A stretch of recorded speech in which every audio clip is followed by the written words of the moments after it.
Navapura housing સોસાયટીમાં મકાનના renovation દરમિયાન સ્લેબ ઢળી પડતા 3 મજૂરોને નાની મોટી ઈજાઓ થતા તમામને સારવાર અર્થે હોસ્પિટલ ખસેડાયા હતા।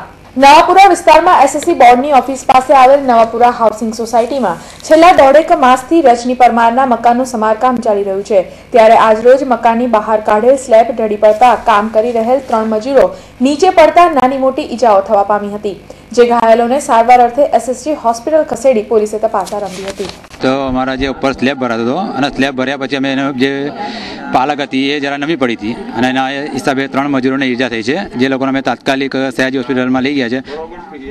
આમાં કોઈ પરિવારના સભ્યોને ના, એ લોકોને કોઈને નહીં, ને કોઈને એવું વાગ્યું નથી, કોઈ બી પરિવારને।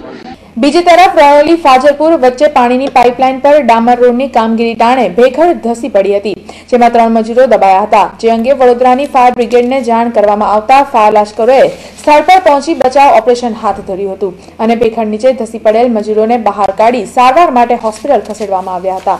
ધસી એકદમ કોઈને ખ્યાલ નથી और ધસી જેવી ઉપર માથે પડી ગયા। કેટલા ઊંડો ખાડો હતો? ઊંડો હતો સાહેબ, કમ સે કમ 12 ફૂટ 15 ફૂટ ખાડો હતો।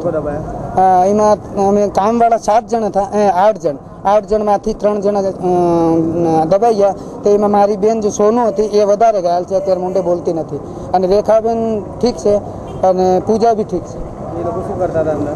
ડ્રેસિંગ યુઝ કરાવતા હતા, અમે પેલું માટી નાખતા હતા અહીં તો ડ્રેસિંગ ઉપર કઈ સેફટી કરી નથી, કોઈ સેફટી થી સાહેબ ઉપર એક અચાનક દિવાલ કરી સાહેબ, એમને બી ખબર નહીં, ના સુપરવાઇઝરને ખબર, અમે રોજ બધા અંદર પાઇપિંગ ઉપર મેં ઉભેલો હતો અને નીચે પેલું હા નીકાળી લીધા સાહેબ સેફટી થી। બાકી સોનુની હાલત 2 બરાબર છે ને 1 સિરિયસ।